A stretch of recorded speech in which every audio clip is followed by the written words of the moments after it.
Back here for our weekly look at recruiting in Badger sports, joined by Ben Wergel of Badger Nation, BadgerNation.com. I'm Adam Mertz with Wisconsin State Journal and madison.com. Ben, let's review Saturday. Not on the field, fortunately. That was kind of a rough one for Badgers fans to watch the first time around. But what happened in terms of football recruiting that day and who they brought in, and if there was any movement on that front in terms of commits? Well, usually when you have your final two home games of the year, especially when they're later kickoffs, you try to get as many kids in here as possible. Wisconsin was able to get two California defensive backs in here this weekend. First, let's start with Darius Allensworth, who committed to California in early August over UCLA and Wisconsin. He did visit Wisconsin in late July. Really liked the visit. Andy Boo, the linebackers coach, had been recruiting him up until that point, and then once Allensworth committed, Andy Boo continued to kind of push the envelope a little bit and continue to kind of show him, Allensworth, how badly Wisconsin would like him on campus. So Allensworth came up this weekend, maintained that he was still coming up just to look around, kind of get a feel for it because he hadn't come to a game here. Talked to him Monday morning, really said that he still is committed to Cal, but Wisconsin did give him something to think about.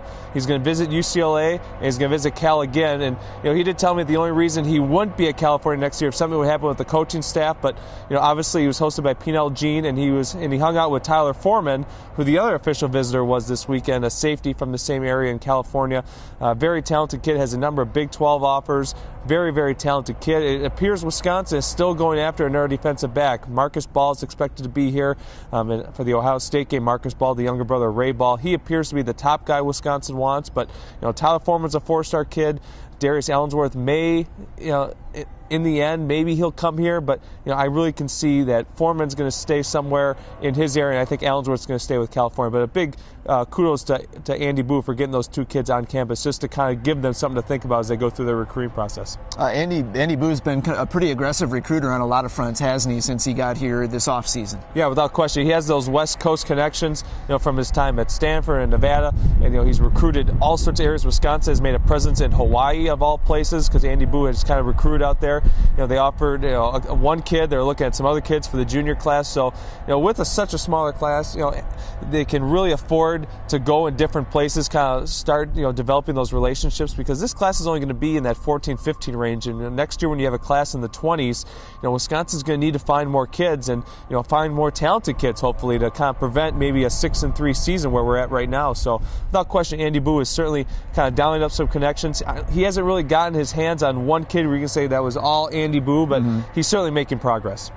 And then, Ben, we also wanted to touch on Jamarco Jones, which was obviously someone the Badgers have their eye on. Talk us a little bit about who he is and where he stands in his decision. Probably the biggest visitor of the weekend for Wisconsin. He's a junior out of Chicago, out of Chicago De La Salle High School. He's a four-star kid already in Scout's initial rankings. I believe he's number 6 offensive tackle in the country for the 2014 class. And very talented kid. He's a kid that got a Wisconsin offer a couple weeks ago, and he's been really wanting to come up here and see a game. He not only got to see a game, he got a chance to talk to Jaden Galt, Chance Stewart, Craig Evans, all the kids that have already been committed for the 2014 class. George Panos as well.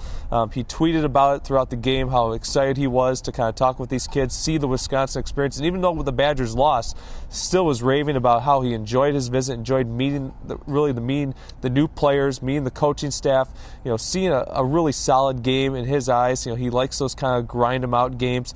Jamarco Jones is not close to making a decision, but Wisconsin certainly did itself a lot of favors with that positive visit experience this early in the recruiting process for him. This week, with the bye week heading into the game in Indiana, allows, as Brett Bielema was just discussing at his weekly press conference, some time for off-campus work for his assistant coaches to get out there. They don't take a break this week, and it sounds like they have some specific business that they're trying to address down in Indianapolis. Yeah, a lot of assistant coaches are going to be on the road recruiting this week, and Wisconsin head coach Brett Bielema is going to be on the road recruiting. He said he's going to leave on Friday, and there's only a certain amount of contact you can have. You can be like from me to the goalpost over here, about maybe 15-20 yards, and watch a kid work out and evaluate the kid, but you can't really talk to him. But I'm told Eddie Faulkner, the tight end coach who recruited Darius Latham out of Indianapolis, is going to be down in Indianapolis looking at kids. I would almost guarantee he's going to be down talking to Latham in the direction of Latham's coaches and stuff like that. Wisconsin wants to get Latham back on campus. Latham decommitted a couple weeks ago. It's rumored that he's going to commit to Indiana. He hasn't done so yet. I think Wisconsin wants to get him back on campus to show him why he fell in love with this place in the first place. It's been a long time. Latham committed initially to Wisconsin on July 3rd.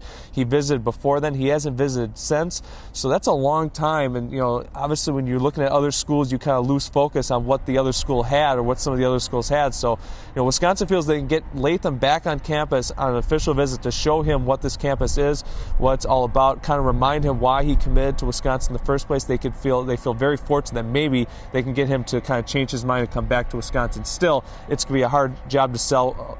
Latham has a lot of friends that have already committed to Indiana, so it's going to be very iffy if Latham is going to end up making that kind of jump. Is that the kind of thing, and not even speaking to him specifically then, but the way that Indiana has kind of shown signs of coming out of the doldrums this year, does that game and potentially, who gets to the Big Ten championship game from the division this year, does that play a role in a kid's decision when he's making up his mind? Well, I think so. I mean, you look at where Indiana was last year. I mean, they were putrid last year. Didn't beat an FBS team. They hadn't won a Big Ten game until 2010 was their last Big Ten win, until they beat Illinois last week. Just a school that under Kevin Wilson has started to consistently get better a little bit each year. And obviously when you start so low, you only can go up. But I don't think a lot of people thought that this Indiana team, would be as good as they are this year, record-wise. I mean, they've had some close losses too out of conference. Ball State, they lost by 2. They nearly lost to Navy. So, Indiana could be right on the cusp right now of making a bowl game. So, a lot of young players see that there's opportunity to come in and play right away at a school like Indiana for a coach in Kevin Wilson, who did a lot of good things offensively at Oklahoma. So, without question, if Indiana beats Wisconsin, that's really going to amp the level of recruiting. It's really going to amp the level of excitement down there, and more kids that Wisconsin is going to be recruiting against Indiana for are going to start taking a closer look at Indiana. So, on the field it's big. I mean, if Wisconsin wins, they're going to Indianapolis. If they lose, they really have to sweat it out over the next couple of weeks. And certainly if they lose to Indiana, that's really going to make it hard on the recruiting front, especially for in-state kids in Indiana. Thanks for the insight, Ben. Ben Wergel from Badger Nation, BadgerNation.com.